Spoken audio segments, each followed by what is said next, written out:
এই ট্যাগিংগুলো আসলে নতুন নয়, বরঞ্চ এগুলো অনেক পুরাতন। কোর্ট থেকে প্রমাণিত হয়েছে, প্রুফ হয়েছে, একটা সিঙ্গেল ডকুমেন্ট আপনারা পাবেন না। আপনারা পাবেন যে ছাত্র শিবির কিনা রক কাটার অভিযোগ আছে। ইতিমধ্যে রক কাটার ব্যাপারটা যদি কম শুনেন, ইতিমধ্যে ছাত্র শিবিরকে গুপ্ত সংগঠন বলা হয় না, শুনেন তো নাকি? যুগে যুগে যারা এই কাজগুলো করবে তাদেরকে নিয়ে এই যে আপনার মানে এলিগেশন দেওয়া, এই যে ট্যাগিং করা, এটা এই যুগের প্রথম ব্যাপারটা এরকম নয়। আমরা আজকে থেকে 1500 বছর পিছনে যদি যাই, আর রাসূল সাল্লাল্লাহু আলাইহি সাল্লামকে মানুষ আলামিন হিসেবে রাখতেন। আর রাসূল ছিলেন মক্কার সবথেকে বিশ্বস্ত একজন মানুষ। কোন মানুষ যার কাছে সবথেকে নিরাপদ ছিলেন তিনি হযরত মুহাম্মদ সাল্লাল্লাহু আলাইহি ওয়াসাল্লাম। আর রাসূল সাল্লাল্লাহু আলাইহি সাল্লাম যখন বিশ্বের তখন মক্কার সকল মানুষের কাছে আলামিন হয়ে উঠলেন। আর আল্লাহ রাসূল সাল্লাল্লাহু আলাইহি ওয়াসাল্লাম যখন কোরআনের দাওয়াত দেওয়া শুরু করলেন, বলেন ক্বালা লা ইলাহা ইল্লাল্লাহু মুহাম্মাদুর রাসূলুল্লাহ। আল্লাহ রাসূল সাল্লাল্লাহু আলাইহি ওয়াসাল্লামকে তখন মক্কাতে প্রেরণ করা হলো যে আল্লাহ রাসূল হচ্ছে গণক, আল্লাহ রাসূল হচ্ছে কবি। অর্থাৎ মক্কায় যে গালিগুলো দিয়ে মানুষকে ভয়ঙ্কর উপস্থাপন করা হতো সেই বিষয়গুলো বলা হতো। তো ইসলামের জন্য যারা কাজ করে এই ট্যাগিংগুলো আসলে নতুন নয়, বরঞ্চ এগুলো অনেক পুরাতন।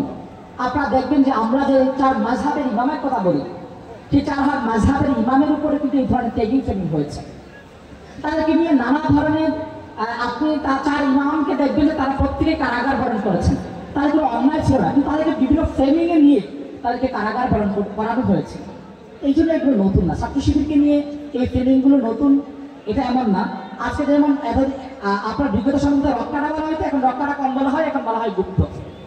তো যার ফলশ্রুতিতে যেমন রক্কাটার ব্যাপারে আপনার একটা সিঙ্গেল ডকুমেন্ট কোর্ট থেকে প্রমাণিত হয়েছে, প্রুফ হয়েছে, একটা সিঙ্গেল ডকুমেন্ট আপনারা পাবেন না। আপনারা পাবেন যে ছাত্র শিবির কিনা রক কাটার অভিযোগ আছে। মাত্র 30% টাকায় জমির মালিক হয়ে নতুন বাংলাদেশের গড়ে তোলার স্বপ্ন দেখা বাংলা বসতি। কিন্তু আপনারা হচ্ছে আইন দিয়ে, আদালত দিয়ে, কোর্ট দিয়ে রায় হয়েছে যে ছাত্র শিবির রক কেটেছে, এরকম একটা ঘটনাও নাই।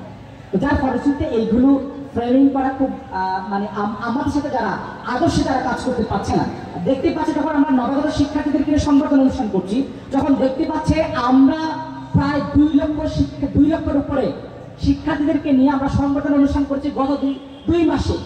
আমরা যখন বাংলাদেশের সকল এ+ শিক্ষার্থীদেরকে সংবর্ধনা অনুষ্ঠান করছি, আমরা যখন যারা ফেল করেছে তাদেরকেও বাদ দিইনি, তাদেরকে যখন হচ্ছে বিভিন্ন আয়োজন করছি, আমরা যখন সিঙ্গেল সংবর্ধনা করছি, আমরা যখন শিক্ষার্থীদেরকে ওয়েলফেয়ার কাজ করছি, তখন তারা আমাদেরকে বলছে যে ছাত্র রাজনীতিতে ওয়েলফেয়ারের কোনো কাজ চলবে না। আমরা তখন বলছি যে শিক্ষার্থীটা শুধু পার্বত্য চট্টগ্রাম থেকে ঢাকা বিশ্ববিদ্যালয়ে ভর্তি পরীক্ষার জন্য আসছেন, যার বাবার অর্থনৈতিক সমৃদ্ধি নাই, যার বাবার তত টাকা নাই যে সে এসে হচ্ছে একটা হোটেল ভাড়া করে পরীক্ষা দিয়ে তারপর রাত হোটেলে থেকে তারপর বাড়ি যাবে, সেই শিক্ষার্থীদের এত টাকা পয়সা নাই, তার জন্য ছাত্র শিবির রাতে থাকার জায়গা করছে, তাদের খাওয়ার জায়গা করছে। আজকে যদি সরকার যদি সেই শিক্ষার্থী ভাইটার দায়িত্ব নিতে পারত, তাহলে ছাত্র শিবির ওয়েলফেয়ার কাজ করতো না। কিন্তু আজকে যেহেতু এমন অনেক জায়গা থেকে সেই কাজগুলো করতে পারছে না, ছাত্র শিবির সেই ওয়েলফেয়ারের কাজগুলো করছে। অন্য রাজনৈতিক সংগঠন যারা ছাত্র শিবিরের মতো শিক্ষার্থীদেরকে নিয়ে কাজ করতে পারছে না, আদর্শিকভাবে মোকাবেলা করতে পারছে না, তাদের কাজ হচ্ছে ছাত্র শিবিরকে ফ্রেমিং করা, ছাত্র শিবিরকে ট্যাগিং দেওয়া।